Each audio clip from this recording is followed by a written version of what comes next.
أرست زينا معلتي سماتات تنذكر جاغانو دك حزبي زودقلو علما بلمعاتن سناي ممحدار بمنغاسن كخوني قباء تبايلو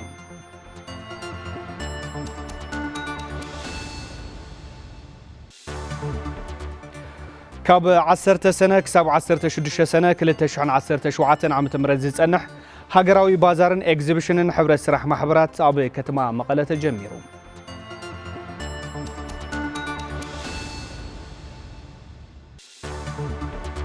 كاب زيناتات وصاي امريكا بهاجرات غجله شوعات نزوصه وسانه توكسي دو موبايل تقايما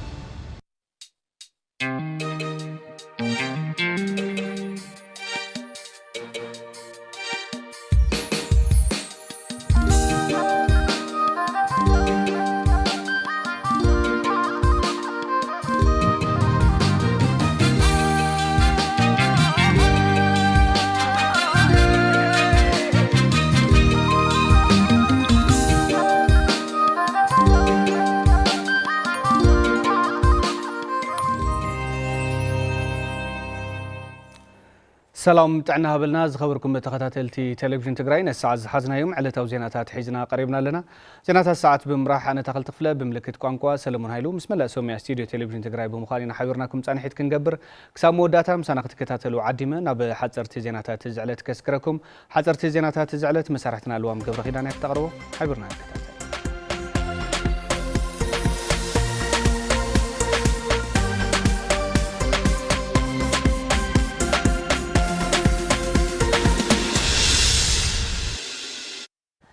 تعنا هبلي كم يصنحكم خبركم تملكتنا نزعلت زمرصنا يوم حصرت زيناتاتنا باخم كنبلينا سنه صنحو حزب تግራይ አያታቱን ደቁን ዝሰርሕዎ መስተንክራው ቅያና ዘከረ ንዑኡ ዝምጥን ስራሕ ከዓመም ይግባእ ኢሉ ቢሮ ጉዳያት ኮሙኒኬሽን ትግራይ በምክንያት ንመበል 37 ግዜ ዝኽበር ዘሎ መዓልቲ ሰማዕታት መልእኽተም መሓላሊፉ እዛ ዕለት መሬት ሰላሚዩ ብምባል ካብ ዝተፈላለዩ ከባቢታት ትግራይ ዝመፀ ህዝቢ ኣብ ማእኸል ዕዳጋ ብቕንቡላታት ኣየር ኣርሜንያዊ ጨፍጫፍ ዝተፈጸመሉ ምዃኑ ዘዘኻኸረት መግለጺ ሎም ዘበን ሕድሪ ስዋኣትና ንምውሓስ ሉዓላውነትና ብዝብል መሪ ሓሳብ ንመበል 37 ግዜ ይኽበር ምህላው ኣዘኻኺሩ መዓልቲ ሰማዕታት ትግራይ እንትኽበር ህዝቢ ትግራይ ኣብ ብጣዕማ ጸጋምን ዝተሓላለኸን ኩነታት ኮይኑ ይዝክሮ ምህላው ዝጠቐሰት መግለጺ መላምል ደቂ ህዝቢ ምእንቲ ህዝቦምን ህላው ትግራይ ክብሉ ኣብ ሓደ ሰሚሮም ክብር ህይወቶም ዝሰውኡሉ ንወለዶታት እናተወራረሰ ዝመጻ ሃርበኝነት ዝሕሰበሉ ዕለት ምዃኑ ኣብሪሁ ህዝቢ ትግራይ ኣያታቱን ደቁን ዝሰርሕዎ መስተንክራው ቅያና ዘከረን ንዑኡ ዝምጥን ስራሕ ንዓመመነት ሕዚ ገጢምዎ ዘሎ ዝተሓላለኸ ኩነታት ከም ኣያታቱን ደቁን ኣብ ሓድነቱ ሰሚሩን ሰላም ዓቂቡነት ዝገጠሞ ማሕለኻ ከም ዝሰብሮ ትምህርቲ ብምውሳድ ክኾን ይግባእ ክብል መልእኽቱ ኣመሓላሊፉ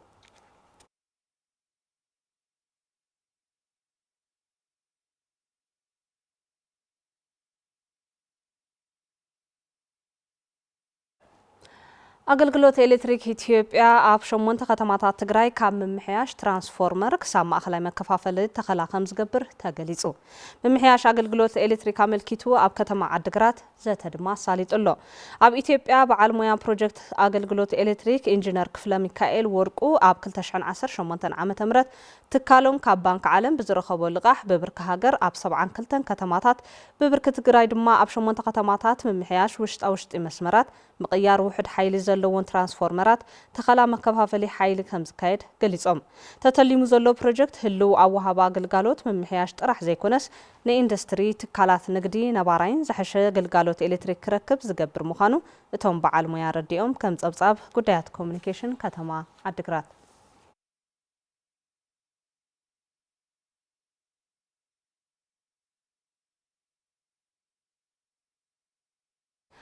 ኣብ ከተማ ዓድግራት ብልዕሊ 480 ሚልዮን ብር ይሳለጡ ኣብ ዘለው ስራሕቲ መሰረተ ልምዓት ዑደት ተኻይዱ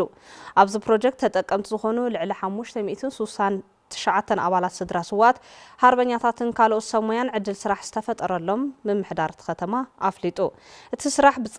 ብጽሬትን ሰለጤንን ኣብ እዋኑ ንኸይስርሑ ዘጋጥሙ ጸገማት ግልጋሎት ማይ ቴሌ ሓይሊ መብራህቲ ሕጽረት ነዳድን ዝምልከቶም መፍትሒ ክህብዎ ተማሕጺኖም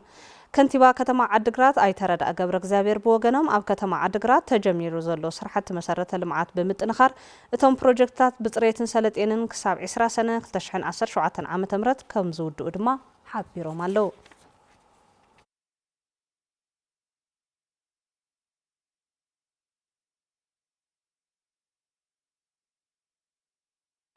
ናምናይ ወፃእ ዜና እንትንሰግር ድማ ኣሜሪካ ኣብ መንጎ ኢራንን እስራኤልን ዝካየድ ዘሎ ኩናት ደው ንምባል ብጉጅለ 7 ዝወፀ ረቂቕ ውሳነ ተኽሲ ደው ምባል ተቃዊማ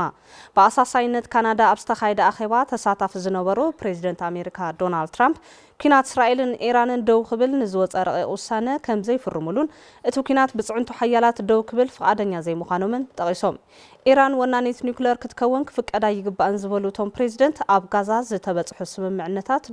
ተኽሲ ደው ምባል ክጥሓሱን ጠንቂ ዘይምርግጋእ ማእኸላይ ምብራቕ ምዃናን ኣረዲኦም ንኣባል ሃገራት ጉጅለ 7 ኣቋሪጾም ናብ ሃገሮም ከም ዝምለሱ ዝገለጹ ፕሬዚደንት ትራምፕ ዋላ እኳ ምስ እስራኤል ውግንና እንተሃለዎም ሃገሮም ኣብ ኩናት እስራኤልን ኢራንን ኢዳ ከም ዘይተእቱ ምግላጾም ወሃቢት ቃል ቤተ መንግስቲ ኣሜሪካ ንሚድያታት መብርህ መሃበን ዋሽንግተን ፖስት ጸብጺቡ ይብል ማዕኸናት ዓለም ዜና ተወኪሱ ገብረ እግዚአብሔር ኃይሉ ከም ዝጸብጸቦ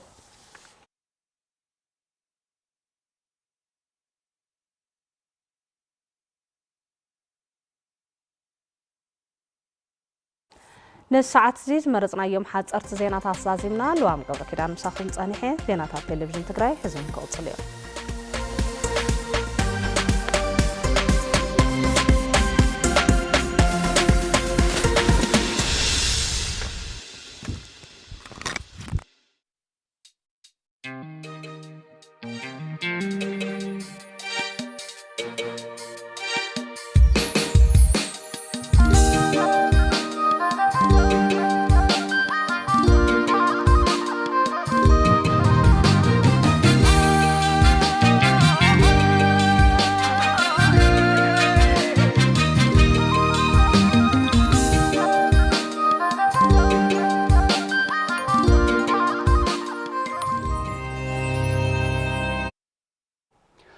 حصرتي زينات تخطاتيلنا تمليسنا زخوركم تملكتنا حزدما بزرزرنا بنريم زعواتات كنسجر معلتي سماتات تنذكر جغانو دق حزبي زودقلو علامه بلمعاتن من رغغات سناي محدارن كخوني قبايلهم نبارات تغادلتي نبرتي كتما مقاله مراو تسفاي ازراريبو ملو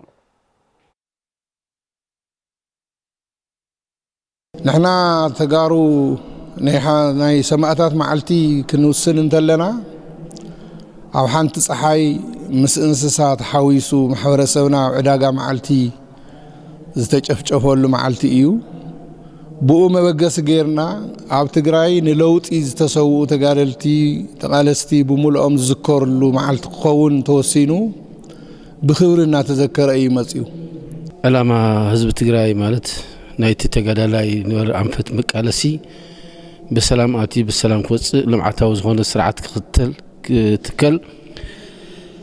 ሃይማኖት ዘይፈለ ጾታ ዘይፈለ ብሄር ዘይፈለ ማዕረነት او حد نزل له هاجر ክትፍጠር ይደሩ ዕላማና ሰማዕታትና ዚኣቶም ንሶም ክንዳና ኮይኖም ንዓና ምችወና ሓሊፎም እቶም ስዋኣትና እቶም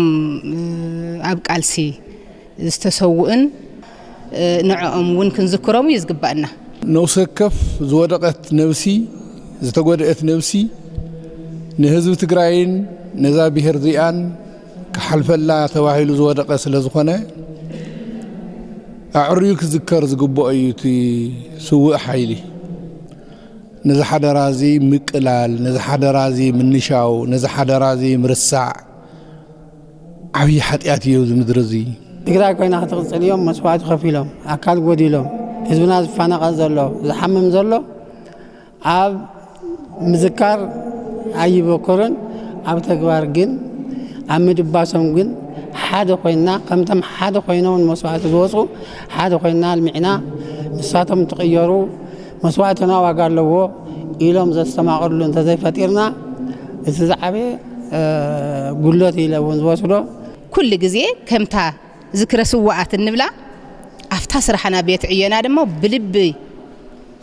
ሰሪሕና ብቕንዕና ንህዝብና ኣፍታ ሰዓቱ ከየጉላላና ክነጉልጉሎ ክንክእል ኣለና ሰማዕታት ምዝከር ማለት ልድሕሪት ካምብር ኣይ ማለት ይዝርዱ ኣለ ስለዚ ኣነ ቁሩብ ካብቲ ዝነበርናይስ ለውጢ ክመጽእ ድኸውን ኢለ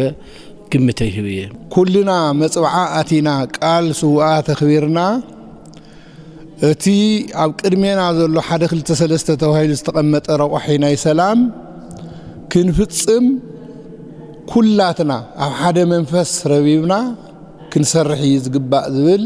ቃል ክንኣትወሉ ዝግባእ መዓልቲ እየ ዝብል ኣነ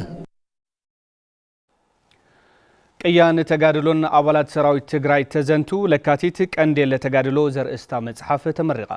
ስዋዕት ዝወደቁሉ ዕላማ ኣብ ሽቱ ንምብጻሕ አበርቲዖም ከም ዝቃለሱ ድማ አባላት ሓይልታት ጸጥታ ትግራይ ገሊጾም ፍስሐ መዝገበ ዋዲዶ ጎይቶም ንጉስ ከም ሰዑ ከቅርቦ እዩ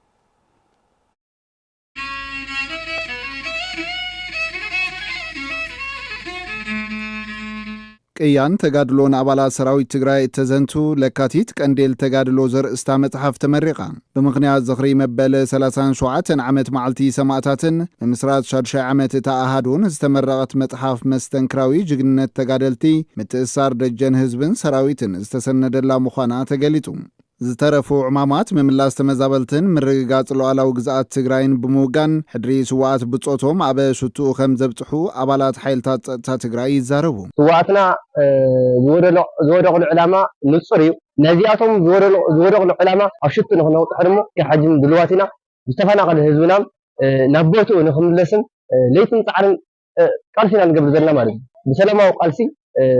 ንምፍጻም ድሞ ኣብዝኛ ሰራዊት ኩሉ ድልው እዩ ሕድሪ ስዋዕት ይንዕብርና እዮም ሰውዮም ታውናቶም ሽተ ከዓ ኣፍታቶም ዝወጽፋ ነጥሕና ንህናው ስድራ ስዋዕት ብወገኖም መስዋዕት ደቆም ከንቱ ከም ዘይተረፈን ብጀጋኑ ተጋደልቲ ግበረሎም ዘሎ ሓገዝ ዝሕብን ከም ዝኾነን ይዛረቡ ካብ ዓቂድ ይኹን ካብ ካሊእ ይኹን ተረዲኡ እውን ሓንቲ መዓልቲ ከይበካ ከይሓዝን ጠዊሮም እዮም ብጣዕሚ እየ ዘመስግኖም ደቀይ ተተሰውኡ ንዓለምኦም ንትግራዮም ኢሎም ተሰውኦም ዘንበረኻ ወዲኦም ዝቆረዩ ደቅና ከይትጠልዎም ሓደራ ኣብ ሽቶም ጽሕዎ ኣመራርሓ ሓይልታት ጸጥታ ተጋዳላይ ነጋሽ ሕሉፍ ብወገኑ ህዝቢ ትግራይ ሳላ ተሪሩ ዝተቃለሰን ተነጻጻሪ ሰላም ክረክብ ከም ዝኽኣለን ሕዚ እውን ዝተረፉ ስራሕቲ ምምላስ ተመዛበልትን ምርግጋጽ ሉዓላዊ ግዝኣት ትግራይ ንምፍጻም ዝተጀመረ ቃልሲ ክጠናኸር ከም ዝግባእ ይምዕድ ንሓሙሽተ ዓመታት ዝኣክል ዝተፈናቐለ ህዝቢ ናብ መረበቱ ምምላስን ኣብ ውሽጢ ጸላእ ዘሎ ሓራ ምውፃን ኣብ ትግራይ ሕመት ንምጅማር ከምኡውን ህዝቢ ዝተመረፀ መንግስቲ ንምውናን بخالي أجلالسا وين بريتوريا المتكبر توستاخ عقمن تقولن لنهناق እዩ ኣብቲ ስነ ስርዓት ምረቓ መጽሓፍ ንስድራ ስዋዕት ገንዘባዊ ሓገዝን ካልኦት ደገፋትን ዝገበሩ ኣካላት ኣፍልጦ ተዋሂብዎም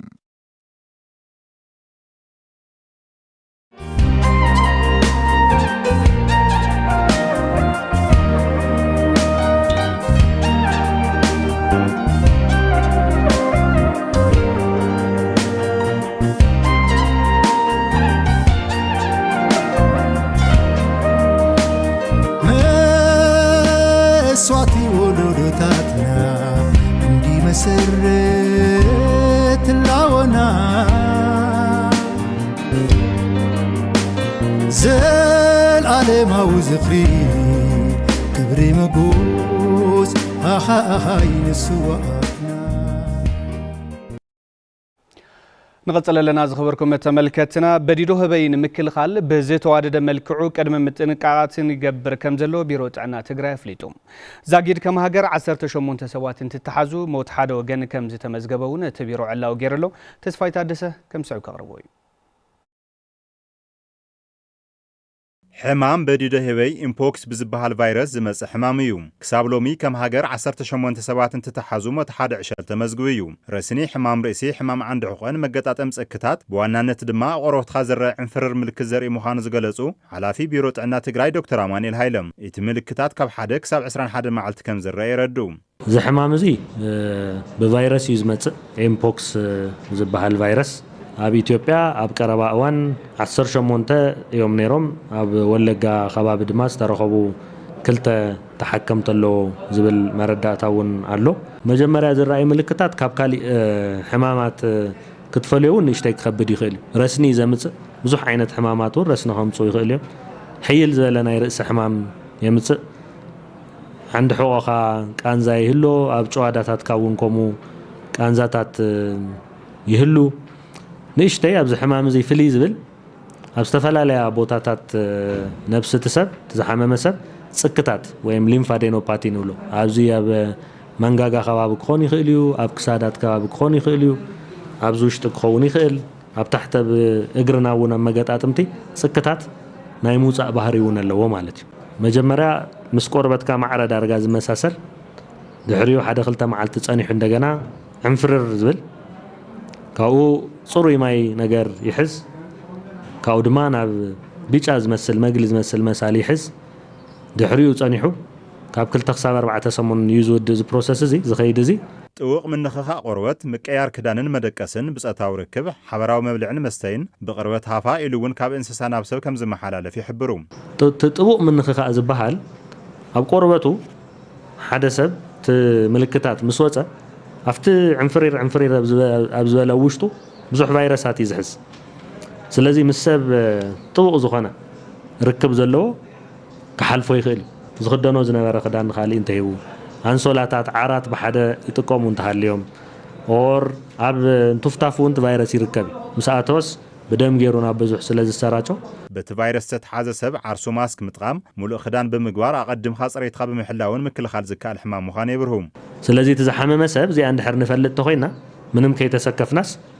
ባዕሉ ትሰብ እውን ኣብዚኣ ይጥንቀቕ ኣሎ ማለት እዩ ናይ ባዕሉ መብልዕ የዳሉ ኣሎ ክዳን ምስ ካሊእ ምግባር ኣይህሉን ቆርበቱ ብምሉእ ዝሽፍን ነቲ ቁስልታት እውን ክዳን ይገብር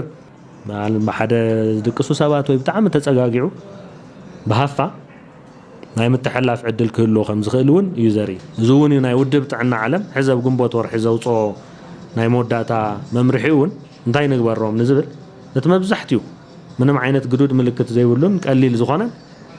ኣብ ገዝኡ ክኸውን ከም ዝኽእል ኣብ ገዝኡ ክንብል ተለና ያው ጥንስተዶ ወይ ብጣዕሚ ዕሸል ከም ዘየለ ረጋጊጹ ማለት እዩ ለዚ ነዊሕ ክዳን ይገብር ናይ ባዕሉ መብልዒ ይፈሊ ሰባት ቅርብ ኣብ ዝብልሉ እዋን ማስክ ይገብር ወይ ኣፉን ኣፍንጩን ይሽፍን ትምንኽኻእ ንሶብ ዝደቀሰሉ ወይ ምሳብ ዝደቀሰትሉ ምድቃስ ዝተወሰነ እዋን ነቋርጾ ማለት እዩ ጾታዊ ርክብ ሙሉ ንሙሉ ይቋረጽ ከም HIV ኮንዶም ምጥቃም ጥራሕ ዝብል ኣብዚ ዝሰርሕ ኣይኮነን ማለት ናትና ክልል ጉዳይ ንእሽተይ ቆላሕታ መሃብ ከድልዩ ማለት እዩ ኩላትና ኩሉ እዚ ንጥዕና ሴክተር ጥራሕ ኣይኮነን ብሙሉ ዝፈሊጥና ክንከዶ ኣለና በቲ ሕማም ዝተተሓዙ ወገናት ቀልጢፎም ናብ ጥዕና ጣብያ ክኸዱ ከም ዝግባእ ዶክተር ኣማኒኤል ሃይል ሓቢሮም عودة حرشان مزمان تلمو يسرح كم زلو ينفرست تخصو مفليتهم زي استقلت مسافريت انسسات عب سرحت مسنو مزنت فو سمويات تعودن عبزي تسالت الزتايون تبصب ملس أبادي شويت كدو يونيفرسيتي أخصوم قصر شرن داسلاسي كاب هفت انسساتن سرحت موسن زركب فريات كب بمبال سب واناتي عودن ملا حبرتسبن تربحتن مغبار تليمو يسرح كما زلو افليتم يونيفرسيتي جميرو زلو سرحتي مزمان حرشا نخل حبرتسب تربحت زغبر مخانو ابت عود استوافرو تساتفتي تزات يزاربوم سؤال كامل فعد رايزي كونس وريدم نحر حق زمونه تغبراي اذا حمل زي نز خمس زباله تخلي استقمو اذا ما يزيون اذا نعيلا ما يزيون نز خمس زباله تخلي خطقم زخل ويك اب خمي كوغدي خل تشاونت نتخل سامعو ازي امريت وريدم نحر صريحم بزربا طراي كخونه يبلون ابيرو كوفيل كخسا كخونه يبلون وريد كان تغبراي بخمي عينت انتي صقملك خا انتي منغست حجزك زخل ويك انتي اي تصقمكا مريتنا هالو نمنتي منا اسيكوف زولو غبراي حنت مدب اندحر تخيل كم يقرنا نتحقاقس كم يقرنا اقرابس كنشفنون نخل زبل ملك اتحساسب لنا انا حتى انا كفت زلو وسب تكنولوجي بطعم يدلي ايو تمسلطنا يدلي ايو بزح ነገር ዝተርፈና ነገር አለ እዚ ተተሐግዝና በተምህራት ብዙሕ ነገር ክንልወጥ ንኽእልና ኣብ ዩኒቨርሲቲ ኣክሱም ምክትል ፕሬዝዳንት ኣካዳሚ ሳይንስን ስግግር ቴክኖሎጂን ዶክተር መኮነን ኣረጋይ እቲ ዩኒቨርሲቲ ንከባቢ ሕብረተሰብ ተጠቃሚ ዝገብር ስራሕቲ ንምጓን ተሊሙ ይሰርሕ ምህላው የብርህ ኣብ ማሕበረሰብ ክንሰርሕ ጥሩይነት በዓል ሞያ ምስ ማሕበረሰብ ዝሰርሕ ቶም ዘርዓልናዮም ዝተማየጥናሎም ወሪድና ኢና ክንሰርሕ ኣብ ዩኒቨርሲቲ ከፊልካ ዝሰርሕ ስራሕ የለን بتفطروا ناي مرمر سرحتي بتفطروا ناي مرمر سرحتي ناي مرمر سرح مسرح ترحت يكون ثم ناي مرمر وصيتونا محبرسب حسكاي تخيل كايت وصيت كون صغير اتي يونيفرسيتي نكابي حبرتسب تጠቃሚ ዝገብር ስራሕቲ ንምውጋን ተሊሙ ይሰርሕ ምህላው የብርሁም ዓውዲ ሕርሻን ንምዝማን እቲ ዩኒቨርሲቲ ኣብ ዝወግኖም ስራሕቲ ምስ ኣብቲ ዓውዲ ዝተዋፍሩ ኣካላት ተቀራሪቡ ብምስራሕ መሰረታዊ ለውጢ ንምምጻእ ይንቀሳቀስ ከም ዘሎ ተሓቢሮም ማሕበር ልምዓት ትግራይ ብልዕሊ 46 ሚልዮን ብር ኣብ 6 ወረዳታት ትግራይ ተግባራዊ ዝኸውን ፕሮጀክት ምምሕያሽ መነባብሮን ምድላው ልሙዕ ምግብን ዕላዊ ከም ዝገበረት ገሊጻ ሸዊት ሙላለም ተወሳኺ ኣለዋ ማሕበር ልምዓት ትግራይ ብልዕሊ 46 ሚልዮን ብር ኣብ 6 ወረዳታት ትግራይ ተግባራዊ ዝኸውን ፕሮጀክት ምምሕያሽ መነባብሮን ምድላው ልሙዕ ምግብን ዕላው ገይራም ፈጻሚ ስራሕ ማሕበር ልምዓት ትግራይ ኣይተ ተስፋይ ገብረዝጋብሔር እዚ ፕሮጀክት ነተቃላዕቲ መራሕቲ ስድራ ደቂ ኣንስትዮ ዕድል ስራሕ ዝፈጥርን ኣመጋግባ ስነ መኣዛ መሰረት ዝገበረን ከም ዝኾነ ይገልጹ ደቂ ተነስትዮ ተወዲበን ዓቕሚ ፈጢረን ናይ ጤለበጊዕ ናይ ደርሆ ስራሕቲ ዝሰርሓሉ እዩ ንዑ ክሰርሓ ዝኽእላ ዓቕሚ ናይ ምፍጣርን ፋይናንስ ናይ ምሕጋዝን ስራሕ ይተሓደ ተኻልኣይ ናይ ፉድ ኮምፕሊመንት እዩ እዚ እውን ኣብ ደገ ብዝመፁ ሪሶርስስ ሚቲጌት ምግባር ኦር ፕሪቨንት ምግባር ስለለይ ከኣል ኣብዚ ባዕልና ፕሮዲስ እንዳገበርና ማኑሪሽን ክነውግደሉ ንኽእል መስርሕ ንምስራሕ ናይ ፉድ ኮምፕሊመንት ወይ ፉድ ፎርቲፊኬሽን ፕሮሰስ ሴት አፕ ናይ ምግባር ስራሕ እዩ ሓላፊት ቢሮ ትልምን ፋይናንስን ትግራይ ዶክተር ምሕረት በየነ ፍሉጥ ወለዶን ምፍጣር ኣብ ስርዓት ኣመጋግባ ምስራሕ ከም ዘድሊ ብምግላጽ ማሕበር ልምዓት ትግራይ ዝሓዘቶ ፕሮጀክት ንምዕዋት ግደ መዳርግቲ ኣካላት ዕዙዝ ምዃኑ ይብርሃም ተመጋግባ ሕዚ ከም ጌርና እንዳምሃርና እንተኸይድና ጽባሕ በዓላትን ኣፍርየን ንዕዳጋ ቅሪበን ሪቮልቭ ዝገብር ፈንዱና አምጽን ተዕዳጋውን ከረጋጋን ማዓለውን ከመሃራ ንኻለቱን ከምህራ ንኻለቱን ከም ጌረን ከኸዳ ዝግበር ታናይ ስኬል አፕ ስራሕውን ሕዝናይ ኩላና ስራሕ ክትከውን ትኽእል ማለት እዩ እቲ ዝመጽ ፈንድ ማዓሉ ኹዕል ንሕናውን ናይ ኣሰስመን ስራሕ ናይ ደገፍ ስራሕ ኣብቲ ወረዳ ምስቲ እቶም ወረዳ ብታሕቲ ዘለው ኮይኑ ይኽስራሕ ንሕናውን ኣብዚ ታሕቲ ወሪድና ንተሓጋገዘሉ ስራሕ ክኸውን ይኽእል እየ ዝብል መጽናዕታዊ ጽሑፍ ዘቐረቡ ኣብ ማሕበር ልምዓት ትግራይ ዳይሬክተር ትልሚ ደገፍን ክትትልን ኣይተ ኣፈወርቂ ሓጎስ በዚ ፕሮጀክት ን584 ደቂ ኣንስትዮ መራሕቲ ስድራን ልዕሊ 43 ህጻናትን ተጠቀምቲ ከም ዝገብር ይረድኡ ሚእቲ ኣብቲ ናይ ልሙዕ ምግቢ ኣብ መምራት እንብል ወይ ከዓ ኣብቲ ናይ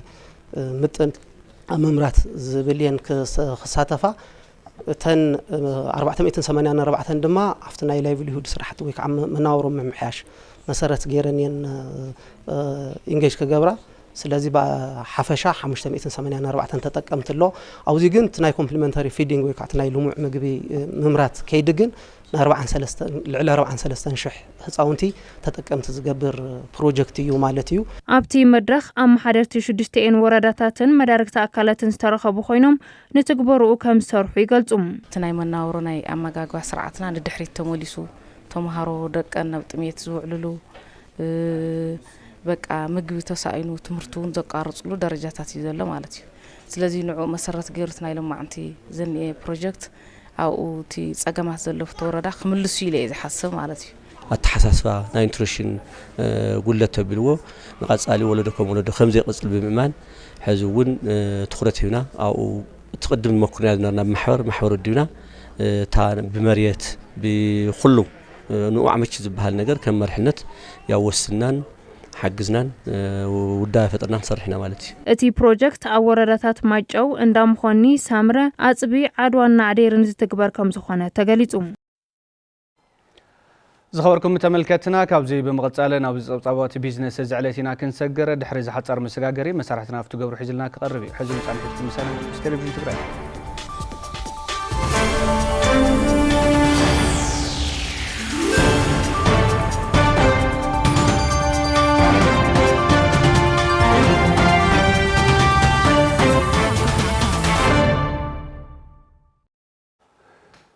يمسجنا تعطي سلام طعنا باللي زغوركم انت ملكتنا نزعل زحرنا يوم زينات بيزنس حيزا قريبا لكم مكتتالكم عديما حبرت سراح محبرات اب قطر يكون كتما اب مرققا عداقا بتقرات كسر حي قبايلوم بريزيدنت ليتنال جنرال تادس وردم كاب 10 سنه كساب 16 سنه لتشحن 10 شعات امت مرت زصنح هاغراوي بازارن اكزيبيشن حبرت سراح محبرات اب كتما مقله تجميرلو نسا تسفاي توسخ حيزا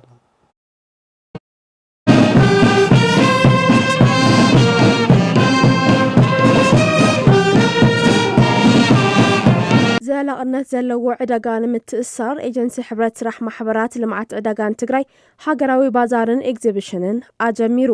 እቲ ባዛርን ኤግዚቢሽንን በሲምፖዚየም ፓነል ምይይጥ ዝፈለመ ኮይኑ ኣብቲ ፓነል ምይይጥ ተረኺቦም መልእኽቲ ዘሕለፉ ፕሬዚዳንት ግዚያዊ ምሕዳር ትግራይ ሌተናል ጀነራል ታደሰ ወረደ ሕብረት ስራሕ ማሕበራት ኣብ ገጠር ይኹን ከተማ ዕዙዝ ኣስተዋጽኦ ዘለወን ውዳበታት ስለ ዝኾና ንስራሕቲ ልምዓት ሓረስታይን ምርግጋዕ ዕዳጋን ብትኹረት ክሰርሓ ይግባእ ኢሎም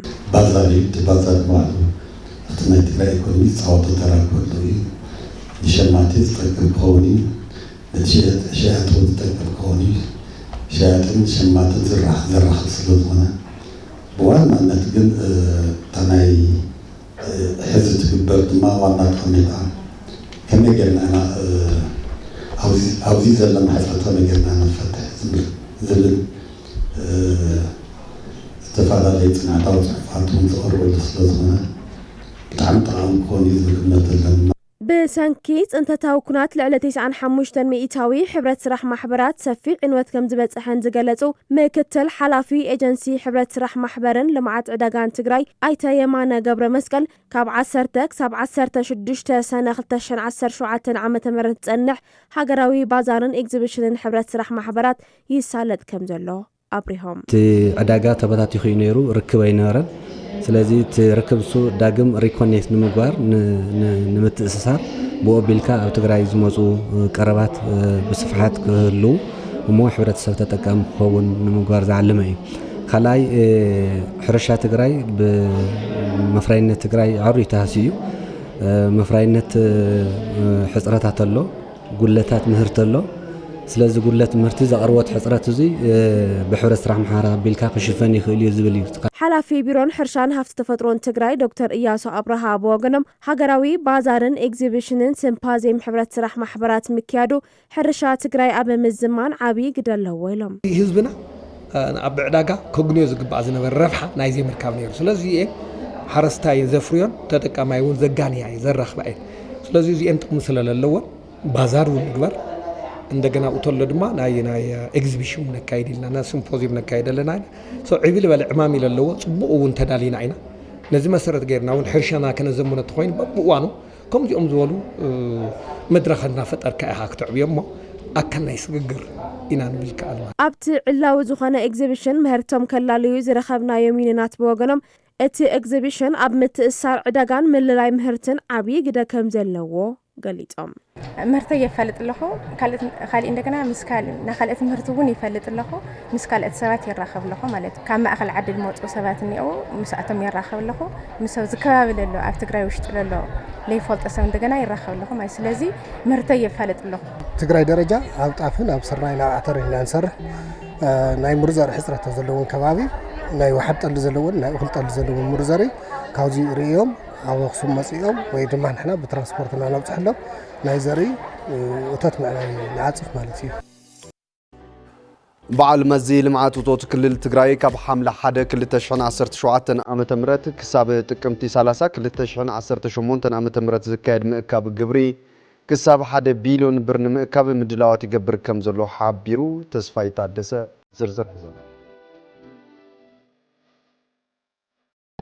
በዓል መዚ ልምዓት እቶት ክልል ትግራይ ካብ ሓምለ 1 2017 ዓመተ ምህረት ክሳብ ጥቅምቲ 30 2018 ዓመተ ምህረት ዝካየድ ምእካብ ግብሪ ዝተፈላለየ ምድላዋት ከም ዝተወገኑ ዳይሬክተር ትምህርትን ስልጠናን ግልጋሎት ዓማዊልን ኣይተበላይ ገብረ ወልዲ ይገልጹ ናይ ሕብረተሰብ መነባብሮ ምዑሪ ክገብር ሓደ መሳርሒ ግብሪ ምድላዋት ኣለውና ሰለስተ ዝኾኑ ምድላዋት ነዚኦም ግብሪ ክንእክብ እንተኾይንና ሓደ ምድላው መረዳእታ ማለት እዩ ተኻልኣይ ምድላው ኣመራርሓን ፈጸምቲ ኣካላት ሳልሳይ ምድላው ግብሪ ከፈልቲ ንባዕሉ ርእሰ ምሕዳር ዝመርሕዎ መልእኽቲ እውን ዝሕለፍሉ መድረኽ ውቕሮ ተኻይዲ እዩ ኣብ ትሕቲ ብግዚያዊ ምምሕዳር ዝርከባ ከባብታት ትግራይ ልዕሊ 17600 ከፋላይ ግብሪ ከም ዘሎ ዝሓበሩ ኣይተበላይ ክሳብ 1 ቢልዮን ብር ክእከብ ትፅቢት ይግበር ይብሉ ብድምር ክርኢ እንተለዉ ዝዓመት ሕዚ 8441 ዝኾኑ ብርከኸ ላዕለዎት ግብሪ ከፈልቲ ኣለውና 2958 ዝኾኑ ብርክለ ዝበሃሉ ካልኣይ ደረጃ ዝሓዙ ግብሪ ከፈልቲ ኣለውና ናብ 124 1732 ዝኾኑ ደረጃ ሐ ንብሎም ዞም ታሕተወት ነጋዶ ኣለዉ 40,000 ዝኸውን መከረይ ገዛ እውን ኣሎ ማለት እዩ ዝተጸንዐ ዝዓመት እዚ ስለዚ እዚ ኣካል እዚ እዩ ናይ ትግራይ ግብሪ ዝኸፍል ማለት እዩ በዚ መልክዕ እዚ ጌርና ካብ ዝምንቅስቃስ እዚ እውን ካብ 800 እስከ 1 ቢልዮን ኣካባቢ ካብዛ ናይ ክረምቲ ምንቅስቃስ እውን ክእከብ ኣለዎ ዝብል ሽቶ እዩ ተታሒዙ ዘሎ ማለት እዩ እቲ በዓል መዚ ንተመን ግብሪ ዝሕግዝ ቲኮስ ዝበሃል ቴክኖሎጂ ከም ዘተኣታተው እውን የብርሁም ብማኑዋል ዝውሰን ዝነበረ ናይ ደረጃ ሕዝታ መዓልታዊ ጽንዓት ናብ ቴክኖሎጂ ተኣቱ ባዕሉ ግብሪ ወሲኑ ፕሪንት ትግበር ማለት እዩ ስለዚ ክኸፍል ተለውን ከይዱ ንሳ ፕሪንት ጌርካ تدرسيون زي وقت تكنولوجيا سر زلزون يبلن تردادي عندي أتي أزلا نسا توسينا زي بنا عرس موياتنياتات بنا وعدنا موياتنياتات تسرح تكنولوجي ببعاموتو زخفل زنبره ግብር ገዛ ክራይ ናይ 3 ዓመት ኣብ ሓደ ግዜ ክኽፈል ዘግብር ኣሰራርሓ ይትበዓል መዚ ከም ዝጀመረ ኣይተበላ የረዱም በዓሞቱ ካብ ዝኸውንስ ምንታ ስቴብል ኮይኑቲ ተኻራይውን መካራይውን ካብ ስኢልካ በዓሞቱ ዝኸውን 3 ዓመት ሓንቲ ሸዓጽኒኻ ተኻለ መጠን 3 ዓመት ፍትጉሩ ፈሊጡ ንዓቆረውን ምንታ ክኸፍል بتخرط بتفلي أتصنع كل خالوت مدارك أكلات دلوا أتصنع مالتي دي. عبز جبار زلوا مدرحات قدم مدلا متأخاب جبري كفلت جبري تساعدهم بمعزاز صفوفن تأمان سرعة جبري كله حجز تكوني يحبرون. عبزن حزز جبار دلوا مدرحات تزلوا زي فتحوا النت كم عرارة. حسوا خيب نايولك يخون ولا نايكالي. سلازي أو زي فتحوا النت اللي مدرخات كساتف اللو زي خبركم تملكتنا حزر ما كنتات شرفو زر صدقان كتكتاتلو كنقدكم سلام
صبطوات بيزنس تخطاتيلنا تمليسنا زخبركم تملكتنا على توزيناتنا نمزام صغارينا صبطوات سبورت زعلتي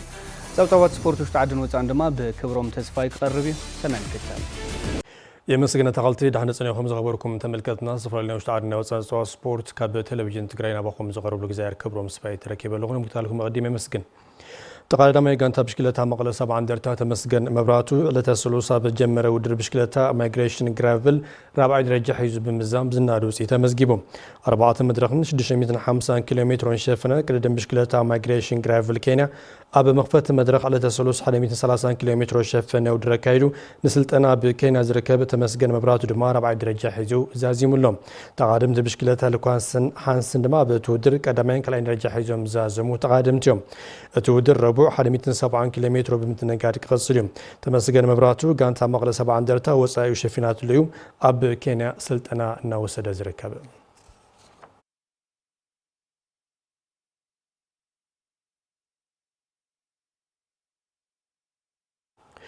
ኣብ መላእ ፆታ ስፖርት ኢትዮጵያ ዝዕግብ ውፅኢት ንምዝጋብ ተዳልዮም ናብ እቲ ቦታ ኣምሪሖም ከም ዘለዉ ስፖርተኛታት ዊልቸር ቅድሚ ናብ እቲ ቦታ ምጓዓዞም ኣብ ከተማ መቐለ ምስ መሰረትና ብርሃነ በየነ ዝገብሩ ወፃኔት ገሊፆም ኣለዉ። ዘመን ብርሃነ ድማ ከም ሰብ ቀርቦ እዩ። ሕፅረት ጊዜን ማተርያልን እኳ እንተሃለዎም ዕውታት ንምዃን ኣድላይ ዘበለ ኣካላውን ልቦናውን ምድላው ከም ዝገበሩ ኣባላት ጋንታ ኩዕሶ ስክዔት ዊልቸር ትግራይ ይገልጹ። ኣብዚ ዝግጁ ኮይና ኣለና ትግራይ ወኪልና ያው ስዒርና ከም እንመጽእ በቂዕና ኢና ቢያንስ ዘለና በቲ ሕፅር ዝበለ ግዜ ዝሰልጠናዮ ቢያንስ ሙሉእ ብቕዓት ዘይኮነ ቢያንስ ግን ኣሸኒፍና ከም እንመጽእ እርግጸኛ ይኽብል ይግምት ማለት እዩ። ሓሪፍ እዩ ያው ሓፅረ መዓልቲ ምድላው ብዙሕ ያው ምስ ኩነታት ናተዓዲ ኩነታት ለ እዩ መስለኒ ምድላው ንእሰይ ሕፅር ዝበለ እዩ ሳኣነ ዊልቸር ሕፅረት ንእሰይ ና መዓልቲ ቢልና ሓደ 4 መዓልቲ ዋና ኢና ምድላው ጌርና ምድላው ብጣዕሚ ሓሪፍ እዩ ጽቡቕ ኣሎ ማለት እዩ ስልጣን ይኹን ዋላ እዞም ኣብዚ ዘለዉ ተሓዋር ሰባት ብጣዕሚ ጽቡቕ ይስርሕና ኣለዉ ጽቡቕ እዩ ዘሎ ምድላው ኣሰልጣኒ እታ ጋንታ ናሆም ኮራቡ ወገኑ ዘለዎም ዝተፈላለዩ ጸገማት ተጻዊሮም ኣድላይ ጻዕሪ ብምግባር ዋንጫ ሒዞም ናብ ትግራይ ንምምላስ ምድላዎም ይዛረብ። ብጣዕሚ ብልገርም ኩነታት እዮም ተዘጋጅዮም ለለዎ ማለት እዩ ግን ነዊሕ ዓመታት ስለ ተጠቢልና ነበራ ልዕሊ 5 ዓመት ዝኣክል ተጠቢልና ነራ ግን ትነበረና ዓቕሚ መሊስናስ ብልበለፀ እንደገና ተዳሊልና ስለለለና ሓና ላፍቲ ዓወትና ኢና ንግስግስ ለና ሃም ትግራይ ሙሉእ ዝኾነ ውጤት ሒዝና ክንመጽእ ነቲ ህዝቢ ክርዕና እንደገና እቲ ስፖርት እንደገና ስፋሕፊሕና ፋሊጥና እዩ ክንመጽእ ኢና ይብል ድሕሪ ነዊሕ ግዜ ናብ ውድድር ምምላሶም ዘዘኻኸሩ መራሕታ ጋንታ መምህር ታደሰ ገብረ መድህን ብወገኑ ጠንኪሮም ብምስራሕ ዝዕግብ ውፅኢት ከም ዘምጽኡ ይገልጽ። ዋንጫ ሒዝና ንምምጻእ ዓንዲ ቀንዲ ዓላማና ብሞራል ብብቕዓት እዚኦም ቡድን እዚ መፀውዒ ስም ናይ ትግራይ ከፀውዕ ዝኽእል ብስነ ምግባር ጨዋነት ስነ ምግባር ዝተማልኦ ብብቕዓት ዝተማልኦ ስፖርት ተዓወት ኮይና ንምምጻእ ቀንዲ ዝካለና መጠን እውን ኣብ ስልጠናዮም ቀኒና ኣብ መርሃ ግብሪ ምፍናው እቶም ስፖርተኛታት ዝተረኸባ ኮሚሽነር ኮሚሽን ስፖርት ትግራይ መብራት ሃፍቱም ኣብ ስፖርት ፓራሊምፒክ ዝሳተፉ ስፖርተኛታት ብምትብባዕ ቀጻሊ ኮሚሽን ስፖርት ብሰፊሑ ከም ዝሕግዝ ይዛረበም። ስፖርት ፓራሊምፒክ ናይ ዊልቸር ዋላ ፓራሊምፒክ ወኪልኩም ተሳተፉ ዘለኹም ጀጋኑና ድማ በዛ አጋጣሚ እዚ ብዝናይ ስፖርተኛ ሽም ከም ኮሚሽን ስፖርት ትግራይ እውን ከመስግነኩም ይፈቱ ተወዳደርቲ ፓራሊምፒክ ዘለኹም ድማ ባኣኹም ሕቡናትና ንኻልኦት ብፀጥኩም እውን መርኣያ ኮይንኩም ኩሉ ኣብ ስፖርት ዳግም ታሪኽ ክሰርሑ ከም ኮሚሽን ስፖርት ትግራይ እውን ኣብ ጎንኩም ኮይንና ናተባዕልኩም ተበግሰው ወሲድኩም ቀጻሊ ጽቡሓት ስራሕቲ ከም እንሰርሕ ትፅቢት ይገብር። ተዛሒሉ ጽንሐ ስፖርት ኩዕሶ ሰደቓ ናብ ንቡር ክምለስን ትግራይ ኣብሳትፈሎም ውድድራት ድማ ዝበለጸ ውፅኢት ንምዝጋብ ዘኽእሎም ስልጠና ይወስዱ ከም ዘለዉ ስፖርተኛታት ኩዕሶ ሰደቓ ገሊፆም ኣለዉ። ሕዚ እውን ዘመን ብርሃነ በየነ ዘራሪቦም ያሬድ ገብረ እግዚአብሔር ከቀርቡ እዩ። ትግራይ ካብቶም ብሉፅ ውፅኢት ተመዝግበሎም ዓይነታት ስፖርት ሓደ ዝኾነ ኩዕሶ ሰደቓ ናይ ቅድም ውፅኢት ክትዕቅብን እቲ ዓውዲ ስፖርት ናብ ዝሓሸ ብርኪ ንክበፅሕን ከም ዝፅዕሩ ስፖርተኛታት ይዛረቡ። ደስ በሃሊ ትሬኒንግ ኢና ንሰርሕ ኣለና ውጤት ክመፅእ ኢልና ብሙሉእ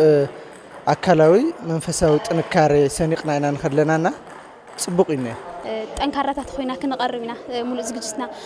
ኣጠናቂቕና ኣለና ማለት እዩ። ብጣዕሚ ፅቡቕና ነና በቃ ዋላ ካብ ስፖርት ምውዳር ይንበር ካብ ትሬኒንግ እዛ ኣይጠፋእና ነርና ኣብ ትሬኒንግና እንቅስቃሴና ዓና ውድድር ውሽጣዊ ውድድር ዳገርና ስለነበርና ሕዚ እውን ምንም ዘስኩነና ነገር የለንና። ኣብ ዝሓለፈ እዋን ዝተገበሩ ውድድራት ትግራይ ዝዕግብ ውፅኢት ከም ዘለዋ ዘዘኻኸረ ኣሰልጣኒ ኩዕሶ ሰደቓ መምህር ፍቓዱ ገብረ ጻድቕ ሕዚ እውን ቀጻሊ ዝግበሩ ፀወታ ዝሓሸ ደረጃ ንምብፃሕ ከም ዝሰርሑ ይገልጽ። ትግራይ ኣብ መደላ ውሽጢ እያ ዝኣቱ ካብ መደላ ወፂኣ እውን ኣይትፈልጥን ሕጂ እውን ተስፋና ንምስታፍ ጥራይ ዘይኮነስ ናብ መደላ ኣቲና ፅቡቕ ውፅኢት ሒዝና ንህዝቢ ትግራይ ክናፅውዕና 7 ወርቅታት ኣለዉ ካብዞም 7 ወርቅታት ንትግራይ 5 ወርቂ ሒዝና ክንመፅእ ኢና ኢልና ተስፋ ንገብር። ኣብ ክልል ኦሮሚያ ከተማ ጅማ ዝካየድ መላእ ፀወታታት ኢትዮጵያ ተሳተፍቲ ዝኾኑ እዞም ስፖርተኛታት ካብ ሕሉፍ ብዝበለፀ ደረጃ ሒዞም ከም ዝምለሱ ይዛረቡ። ወርቂ ተፀበይና ኣለና ሙሉን ሙሉእ ወርቂ ብፀባይ እውን ዓድና ክነፀውዕ ኢና ወርቂ እውን ሙሉእ ተስፋ ጌርና ክነምፅእ ኢና። ከዚ ኣብ ዝሓለፈ 5 ወርቂ ብምምፃእ ካብ 7 5 ወርቂ ነይሩ ሕዚ እንደገና ለ 7 ንምምፃእ እዩ ዓላማና ብግለይ እንደገና ለለ ፅቡቕ እንቅስቃሴ ስለልገበርኩ ትሬኒንግ ስለልሰራሕኩ ናግለይ ቀዳሚት ክወፅእ እዩ ናይ ዓላማ ማለት እዩ። ፅቡቕ ውጤት ክመፅእ እዩ ቅድመ ሕዚ ብጠረጴዛ ቴኒስና ብዝተፈላለዩ ስፖርታዊ ዓይነታት ክልልና ዝሓሸ ውጤት እኒአዋ ኢና ያው ሃምትና ቅድመ ሕዚ ካብኡ ብዝሓሸ መልክዑ ትግራይ ክነፀውዕ ኢና። ትግራይ ኣብ መላእ ፀወታታት ኢትዮጵያ ብ12 ዓይነታት ስፖርት ተሳታፊት እያ ካብ መላእ ፀወታ ስፖርት ኢትዮጵያ ዝመልከት ሓበሬታ ከወፀና ትግራይ ብ12 ዓይነታት ስፖርት ሳተፈሉ ሸርሻይ መላእ ፀወታ ስፖርት ኢትዮጵያ ኣብ ከተማ ጅማ ስነ ስርዓት መክፈቲ ኣካይዱ ንዝሓለፉ 9 ዓመታት ተዋሪድ ጽንሕ መላእ ፀወታ ስፖርት ኢትዮጵያ ሎም ዓመት ንሸርሻ ግዜ ንምካየድ ኣብ ከተማ ጅማ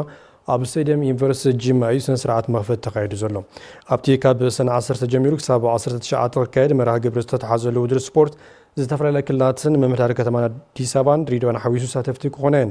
ትግራይ ብዓይነታት ስፖርት ኩዕሶ እግሪ ኣትሌቲክስ ቴኒስን ኩዕሶ ኬዝን ሓዊሱ ድማ እዩ ብ12 ዓይነታት ስፖርት ንምስታፍ ናብ ጅማ ምሪሓ ዘላ ትግራይ ሳተፈሎም ውድድር ካብ ዕለተ ረቡዕ ጀሚሮም ከም ዝካየድ ድማ ኣብቲ ቦታ ዝርከብ መሰረትና ተኸስተ ሓጎስ ዝለኣኸልና ፀብጻብ ኣመላኺቱሎ